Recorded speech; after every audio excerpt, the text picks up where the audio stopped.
Universals for distance learning, prompts and active supervision, verbal and nonverbal prompts. What it is. Prompting is the use of a consistent continuum of verbal and nonverbal strategies to prevent inappropriate behaviors and teach replacement behaviors. What it looks like face to face. Face to face, these are our reminders that take place before a behavior is expected that describes what is expected. These are probably known as pre-corrects for you, letting them know that in 5 minutes we're going to stop and put those things away, or in 5 minutes it'll be time for PE and we're going to pack up our things. These are all pre-corrects in the face-to-face environment. These can be verbal or nonverbal, could point to the agenda, could point to the clock. All of those would be nonverbal ways of cueing that there's a change waiting to happen. And it can be teacher provided or student self-delivered. So if a student's using a timer, that would be a self-managed nonverbal. A preventative, understandable, observable, specific, and explicit. So again, we're using these to prevent behavior, to give predictability, to help students understand what's about to come. So we want to do this in ways that are understandable, observable, specific, and explicit.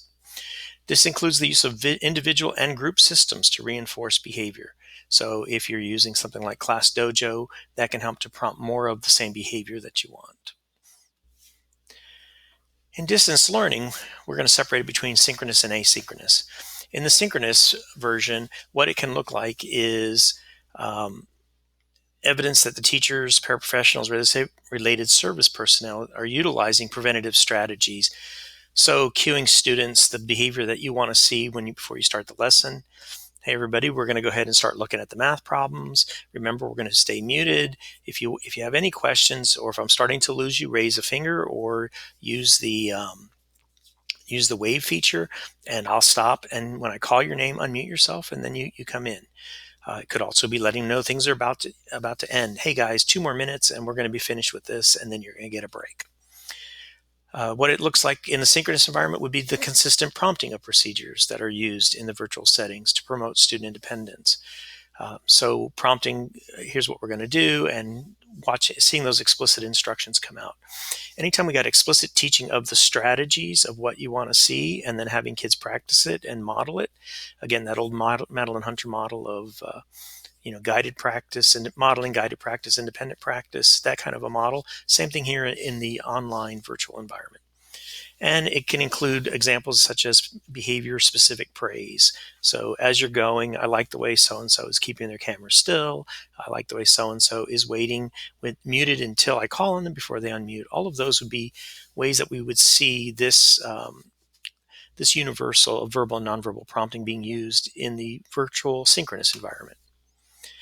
In the asynchronous environment, there's evidence that the teachers, paraprofessionals, related service personnel are utilizing preventative strategies in the online activities, such as stating what's going to be expected, providing the agenda of what's coming up, something that is cueing that the transitions are coming if possible, and the cues that say you'll be returning from the breakout rooms. Explicit teaching strategies would be used and modeled here. So for example, you may be using either a video or another digital format where if they're not sure how to do something, it shows them a little video of how to submit homework, for instance, or how to use a certain feature, turn it on or off.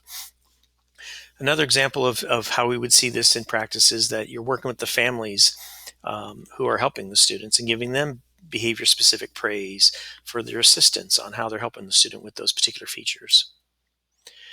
Synchronous examples, prompting verbally or gesturally in a virtual meeting using chat features to provide written prompts. Can be very effective with that chat feature of asking everyone to put a 2 or a 1. If you understand it, give me a 2. If you don't, put a 1. Again, it's going to be a way of prompting that you're expecting an answer here.